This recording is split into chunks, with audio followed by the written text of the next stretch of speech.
Good morning, everyone. Hello. So I'm Darin Archer. I do work at Intel. I have not gotten to wear a bunny suit yet, though. In fact, they haven't even let me into any of the factories. I'm not sure why. They keep telling me, next visit, next visit. I don't know what I have to do to get in there, but eventually I'll do that. So my role right now, focused on the Internet of Things, is trying to figure out, working with customers such as yourselves, companies that you work for, software companies, hardware companies, and really trying to bring some of these digital experiences that we've gotten really good at doing online, on mobile phones, etc., to everything in the physical realm. Because as marketers, we've seen a pretty massive disruption in our business, in the way we do things, the discipline of marketing, just in the last 10 years. I mean, those of you that watch that Mad Men series and reflect on how it was to how it is today, you know, things are quite a bit different. We've added these digital channels. We have a lot of insight about our customers. But at the same time, some of the old ways of doing things don't work anymore, you know? We can't have just a little jingle. We have to have big content marketing plans, right? Less on positioning and more on having a dialogue with our customers. And I think most of the time that feels like we're just chasing our customers, trying to figure out where they're going next and hopefully catch the same wave that they're on. So this is an opportunity, I think, for us to really shift again and recognize that there is this intersection of technology that is going to bring a lot of additional opportunity to us. Now, I'm definitely a maverick in the marketing space, mostly because I just like to shake things up a bit, get in trouble at the office. But what really interests me is where technology intersects marketing. I think that's, the most fun area there is. I think that you all probably agree with me or you wouldn't be at this conference. And, I'm one of those guys that gets more excited about the Super Bowl commercials than who's playing. I'll admit it. Don't usually even know. And even more excited now that they're starting to engage, my cell phone in the commercials and all these things happening in my house and while we're watching. In the summer, around June timeframe, Worldwide Developer Conference for Apple, that keynote to me is kind of a bigger deal than the State of the Union address. So, that's just kind of where I come from. So let's walk through a little bit of what the opportunity is, but I want to start with kind of where we've come from. The challenge with traditional marketing is it's been really difficult to measure, right? The impact of it. Going back to some of the first media that we might have used with paper and flyers that might be in a marketplace, some kind of shopping area, to newspaper ads, later radio, television. We really didn't have a clue what was actually happening. And we had this assertion, and I would say arguably we still focus on the assertion that, with enough reach, we'll get it to everyone, right? And the creative ends up being mostly what we focus on. But we know that this has still not gone away, right? We don't know where half the money is going that is winning versus the money that's not winning. And most of you probably are focused on digital campaigns and marketing activities, whether they're on your web properties or mobile apps or an ad on someone else's website. But you've probably once in your career maybe done something else in the physical realm. Maybe you participated in a beautiful event like this. Maybe you've done some outdoor campaign like the one I'm showing here.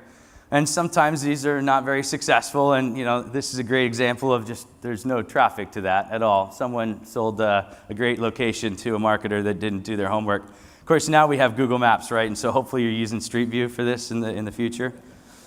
But this is still a real challenge. Now, for us, most of you in here, I've focused a lot on the digital marketing tactics over the years in e-commerce. We have a great deal of insight. But while we've worked hard to figure out how to do it in some of these traditional media, we're still mostly just guessing. We've used surveys. We have, in some cases, we look at sales reports, right? Did a certain campaign in a region or market, did the needle move at all? Then I'll attribute it back to my marketing campaign. Who knows what really was happening there? But it's a soft science at best, right? And then, of course, came the internet. And suddenly we have this tracking capability. How many of you recognize that banner ad there? Just show of hands. A few of you out there. First internet advertisement. First internet advertisement. So this was done by a company. This was done by Hotwired, which was the online team for Wired magazine. If you notice, there's no logos there. There's no brands. It looks a little empty. It's kind of like what happened. Well, that was intended to be for AT&T. They didn't quite convince AT&T that this was worthwhile yet. So the team decided to do it anyways. They put it up, and it just pointed to a directory. That's all it went to. And it had 40% click-through. 40%. Could you imagine having that today on anything? You would basically get the biggest bonus of your life, and then you would just go to the beach. Walk off stage, right? Done. 40% click-through. But it changed everything. I would argue this is where it created the new paradigm. It created that expectation that we can have attribution, that we can know what actually happened with our campaign. What was its effect? Did someone engage in it? Who saw it? Things like that. This set up a new expectation for us, and I think an opportunity for marketing to start really rethinking our role and becoming a discipline that can actually measure our results. So what we've accomplished in internet advertising and our web properties and mobile sites is quickly finding its way to traditional media, such as television and print. Since most television today is received through a set-top box, like if you think about your own home, right? Not too many of you probably have your TV connected to rabbit ears anymore. Those set-top boxes have computers in them. They all have internet connections. They also have your profile. They know a lot about you. So some of the cable companies are actually starting to explore and work on things like automated ad insertion based on who you are. They have these kinds of capabilities now. Now, as a marketer, if at some point in your career you were buying media for different campaigns and traditional media, you can kind of argue we've had some level of control in the past. You could buy for a certain time. You could buy for a certain region, geographic, right? You could target certain programs, and that would allow you to get to different demographics, maybe different psychographics. But it's really mostly guessing. Now, the cable company knows who I am and what I'm doing in my house. In fact, if I'm sitting on my couch and I'm surfing the web and I'm researching a trip to Disneyland and my wife is watching television, which means the Hallmark Channel, so I'm definitely not paying attention. But all of a sudden, in real time, they could actually insert an ad for Disneyland because of what I'm surfing. This is being done today at some of the cable companies in America. In fact, I've caught it a couple times because sometimes it's slow, there's a little glitch. Those of you that do A/B testing, sometimes the testing tools aren't real fast on load, right? Those milliseconds where you see the thing you're not supposed to see. I've caught a couple of these on the television. But these folks, these channels, if you will, are also trying to figure out, how can I make this a more digital experience than just that push messaging. So as we begin to personalize, I would challenge you that we get really excited about some of the data that we have today. And you think about the tests you put together, the campaigns you have, but do you really know who's behind those screens? What these people are, who they are, what they do? So kind of an extreme example here, but there's a lot of information we still don't have, right, to get to that personalized experience. We don't have a whole lot. We have some. It certainly has taught us that if we take advantage of it, we can get different results. We don't have to rely on this static content. The question that you have to ask yourself, though, is, are you ready to do this at a scale that's much broader than your website? Mobile has shaken that up a little bit. It challenged us and made us figure out, gosh, how do we get this web team to also keep track of the mobile properties? And then if you introduced a mobile app with your business, you have yet another digital place that you're managing this. Now start to think about everything in the physical realm having the same capability as your website.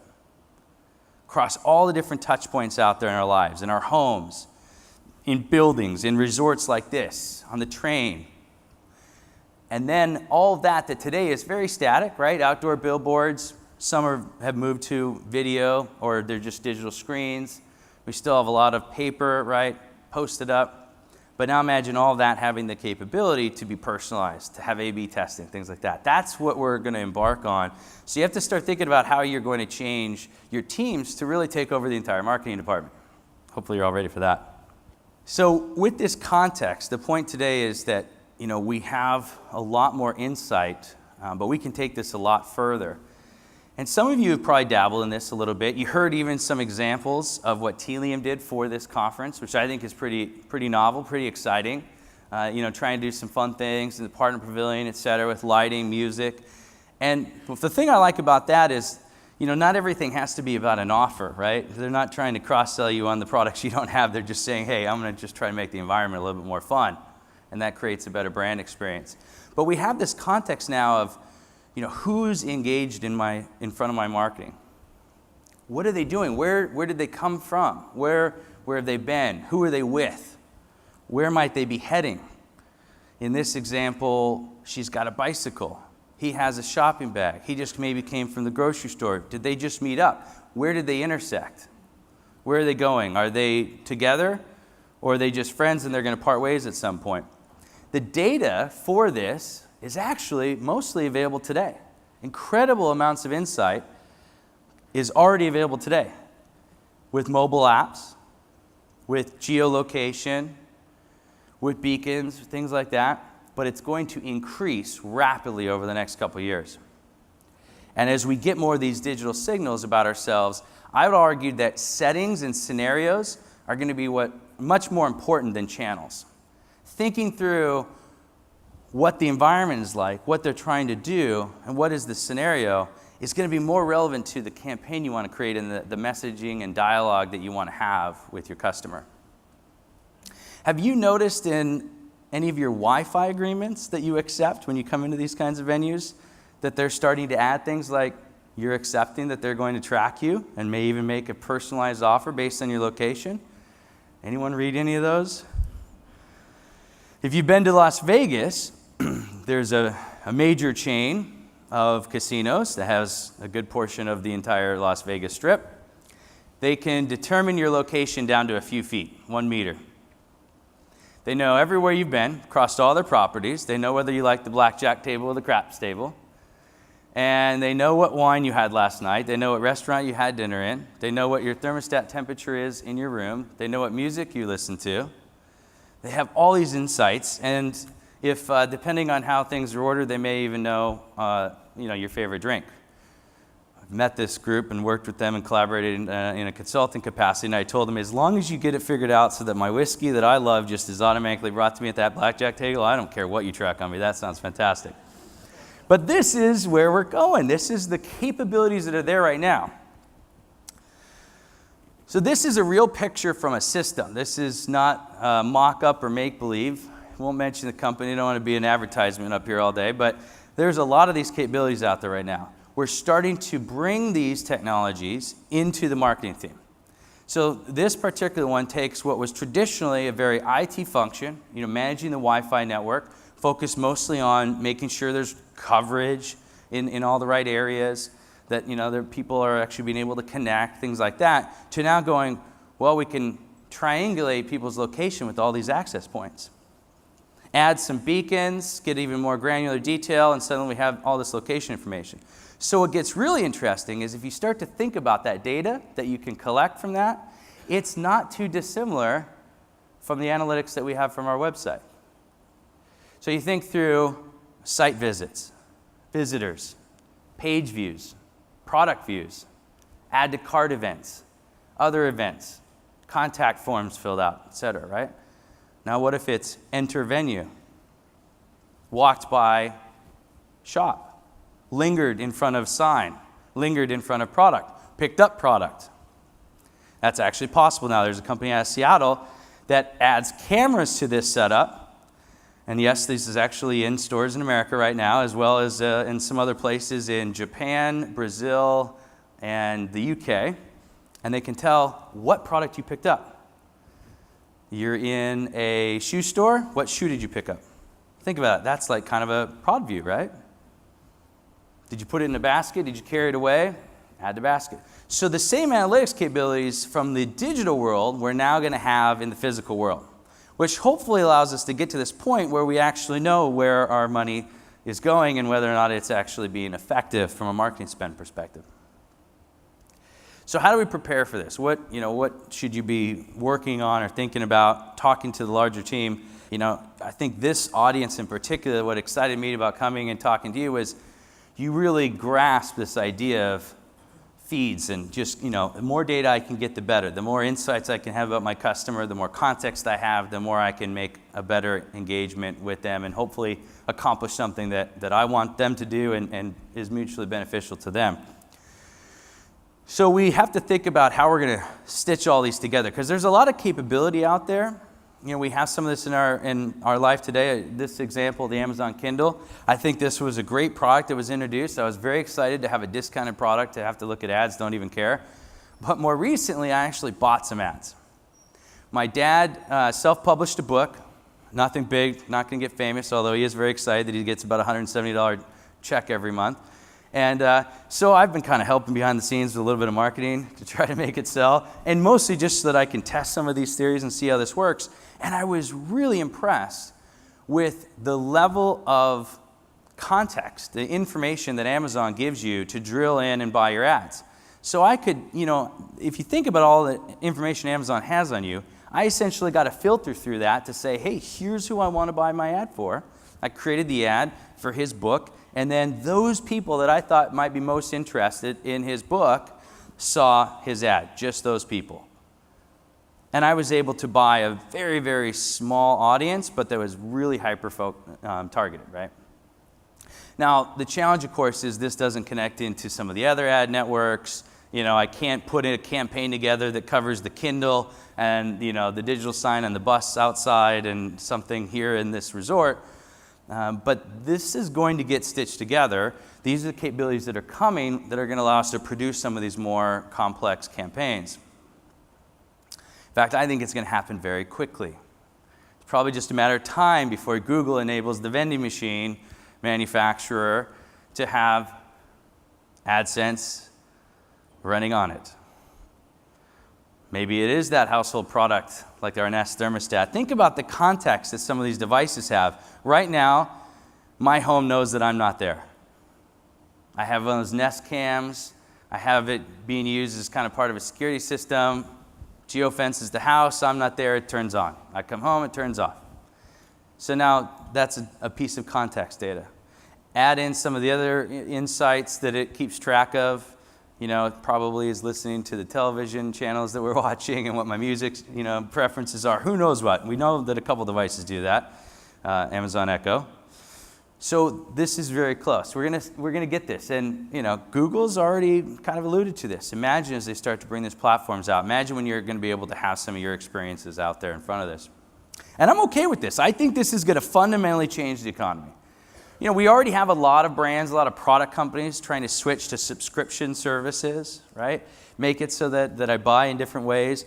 And I think that what Amazon did with the Kindle could end up being just explosive through everything, So, I think that I'm okay with that. If Tesla says that I can have one of their cars and all I have to do is watch advertisements at a stop sign on that big, giant, beautiful screen, I'll take a Tesla. Give me one of those. Ad-sponsored version, I'm okay with it.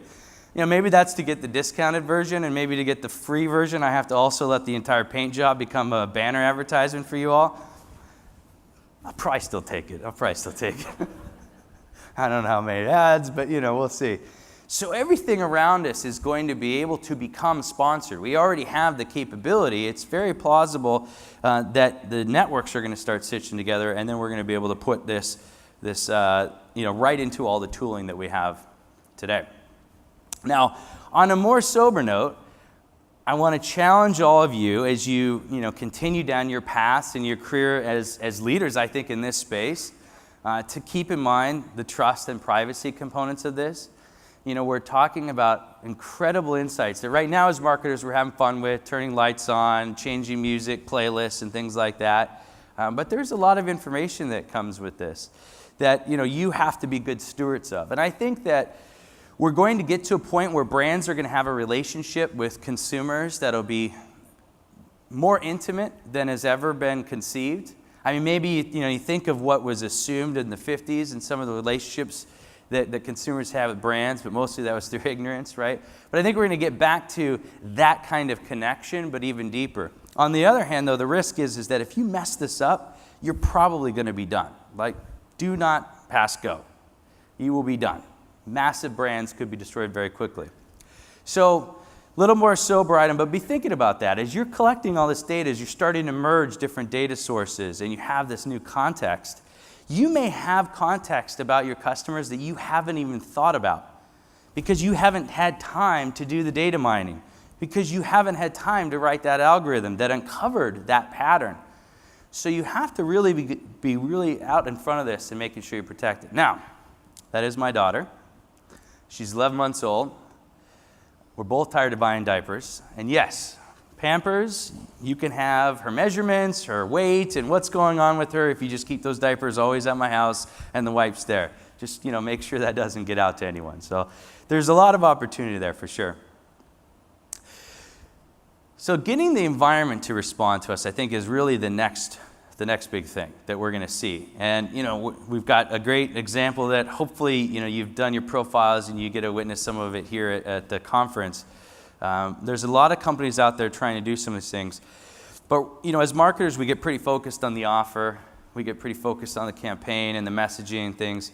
And that's, all well and good. But I think if we go down that path in the physical realm, we could very quickly turn some of these new channels into, the challenges we have with email, right? It could feel very spammy. I mean, my phone, my watch can only buzz so many times before I'm like, okay, H&M, I haven't shopped there for a while. I just have your app. Stop it, right? And, your phone's buzzing, vibrating. And there's some good opportunities here. There's a little proximity example showing the, traditional coupon code kind of experience. But I think we have to shift the paradigm and start to think about how do I make the environment responsive. So this is a real company, real example. Mammoth is a great brand. They make, mountaineering gear, think jackets, snowboard equipment, all that kind of stuff. Very, very fun things. Anything to do with the mountains, as they say. And they worked with one of their partners, MRM McCann, on this new store, this idea of let's make the store more responsive. So this is right off their YouTube video.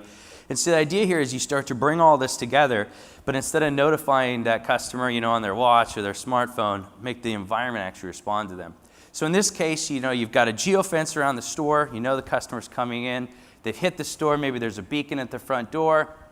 Now they come through. You're looking up their profile. You know who they are. For them, they have a really great social engagement, so they look at, okay, what is this guy pinned on his boards? What maybe does he have in his cart, his wish list, things like that. And then the store, knowing where these products are, can actually kind of say, come hither, come by. Using some just simple techniques like LED lighting. So there's a blue light that is underneath the shelf there. And there's product there that is of interest to him. And that light color, the blue, similar to what you heard Jeff talk about earlier, is his color. So he knows that if he sees the shelf respond that way with his color, it means there's something there of interest to him. So talk about personalization, right? So there's a lot that we can do now in the physical space to bring it to life and have these digital experiences really be driving that. So what seems like a fairly subtle thing, you all know from what would go on behind the scenes to create that, the business rules, the campaign, maybe what you'd have to do to test it to see what actually works, is quite amazing. But these are the tools that we have and the capabilities that we actually have today. I'm not talking about something that's years out. So what makes this possible now? What's changing? Why am I so excited about this? And why do I think it really is in the here and now? Well, we've had this convergence of a number of technologies that have reached an economy of scale that makes all this work, right? As marketers, we don't have the biggest budgets in the world, so you're probably starting to think of some of this and going, where would I possibly get the money for that? But I think it's going to come from a lot of various sources. But the biggest thing is, screens. So right away, just being able to interact with someone in the physical world. Digital signage, digital screens come down massively in cost. In fact, I was working with a team that asked a company, I think it was Barney's, but I can't remember, and they did some research to find out how much those beautiful printed posters that go up in the window displays were. And it turned out that for the paper that was needed to create those large displays in the screen, and the ink, and to get the quality, the fidelity that a brand like that needed, was actually more expensive than digital screens. And I don't mean something like this, I mean something that looks like that, with the computer and everything. So that's where we're at, is now we're actually getting to a point where digital is less than print. And that goes all the way down to electronic shelf labels that can go on a grocery store shelf, etc. The other thing is really this smartphone. Now this is great for a lot of the use cases we've used it for, but what you may not have thought of is you take this shell off it, there's a very small computer inside that's very, very powerful. That can be put into anything. It could be put into one of these speakers, it can be put into that door, that exit sign, it can be put into your chair, maybe a little expensive for all the chairs. But the size now and the economies of scale from us all buying these has made it so that you can use this and this same capability and put it into a lot of other things, thus then giving it the computational capability to call up to your systems, get campaign information, etc. And we have the internet everywhere, ubiquitous wireless, right? I was flying in yesterday on Southwest Airlines, so of course they have to make their fun jokes. I got on this plane. The stewardess announced that it was a vintage plane, which basically was the nicest way she could say that this thing was really old, probably should be going to the graveyard. I was actually wondering if I was going to get to San Diego. It looked like something you could put in a television set. It was sold. Even the seatbelt buckle, I was like, wow, I haven't seen one like this in a long time. But the really funny part was then she went on to say, in a very sincere tone, and I regret to inform you that as this is a vintage plane, you will not have access to Wi-Fi during this flight. And everyone's kind of like, oh no. And she then goes on to say, so you will have to try to remember what you did before you had the internet constantly. Perhaps read a book or find a magazine. Of course, at this point, no one's brought their books, no one has magazines, right? So we're all just getting on this plane and gonna count the time for the next couple hours. But wireless is everywhere. We have it outside. You have the cellular towers. You have Wi-Fi at Starbucks that we all use, constantly. It's everywhere. It's ubiquitous. And a lot of this is coming together so that you're going to be able to go from one network to the other and it just be very seamless and not be as difficult. So that has really given us this opportunity to now start to have any of these devices that we give the computer capability to also get back to your data centers, right? Get back to your marketing tools. Get back to tools from companies like Telium, right? And ask, say, hey, I am this, thermostat. What do I do? I've got a screen. I'm told that I can put an ad here. Here's the home. Here's the person, right? And then you've got some campaign or buying power to be able to put something down in there. And then, the location component, GPS. Would you believe that the GPS chip is now down to about $1? So you can give incredible location information to almost anything at a bill of materials cost that is literally just almost nothing. So these are some of the technologies where, again, the economies of scale from our smartphone, the massive, massive adoption globally, has made it so all these things that go inside have actually gotten to be very, very inexpensive. And then you add in these beacons and things like that and the Wi-Fi networks, and now you can see how all this really comes together quite easily. So with these technologies, of course, we can embed marketing in anything now. And we all are still waiting for our refrigerators to order milk. I know that, so I had to come up with something different here. But the Amazon Dash button, this is a tight example, started making me think about it. And within my role at Intel, we are actually talking to some of the consumer products companies, some of the hardware companies that create consumer electronics and things like washing machines. But yeah, the washing machine, has anyone bought a washing machine, had to replace the washing machine, didn't buy the dryer? Didn't get a set, just needed one or the other. Anyone? A few of you? So now imagine that washing machine comes home with you and essentially is constantly nagging you to buy its brother, the dryer, right? Like you didn't get my brother. You need the dryer. I do the best job if I have my brother here with me. We're a pair, right? So please go get that. I'm not working with that old thing. Everything I do to get your clothes clean, it's going to undo it, right? So now, of course, it's not necessarily going to be artificial intelligence out of the gate. It's going to be those of you in the audience probably creating those witty programmed rules that'll be firing off maybe on the smartphone, maybe a display on the washing machine itself, maybe back to an internet advertisement, maybe even something onto a website in that home for that customer, right? Now, of course, beyond the cross-sells and those things, I hope it also just takes care of replenishment, right? And I don't have to remember to order more dishwashing soap and laundry detergent and all these kinds of things. And then, of course, you know, if it has these capabilities, let's make sure to put it to work and handle service and maintenance all on its own too. But this is going to come out in the next couple years. So right now, some of them we've worked with, like LG and Samsung and others, they already have the ability to do some self-diagnostics. And then using the internet connection on your phone, they can get that back to their servers where they can then try to discern what's going on with your machine. All of them are talking to us and some of our competitors to figure out how to take this forward. And there are actually products that you're going to see start to hit the shelves in just the next 2-3 years. That they're going to have these capabilities. So I think the opportunity is going to be, do they all end up being like the Amazon Kindle and being on this kind of disparate island, or do they start to converge, and how do we get access to that context and maybe involve ourselves in the marketing opportunity there as well? So I think we've been challenged with mobile apps. They kind of shook us up, made us think beyond the desktop browser, and everything happening with social ads are teaching us to be a lot more context driven across all of these screens. And it's going to take time for some of us to come together, but this is not 10 years out, this is not 5 years out. There's a lot that you can do right now, as you'll see demonstrated in this conference, as you start to see in your life. Maybe you're piloting yourself some of this, but to be relevant, I think in marketing is really the key, the cornerstone now of what we want to accomplish. So I would say we're ready for another pretty crazy ride, so buckle up and enjoy it, because I think that you got a lot of fun things to play with going forward. So thank you very much, and have a good rest of your show.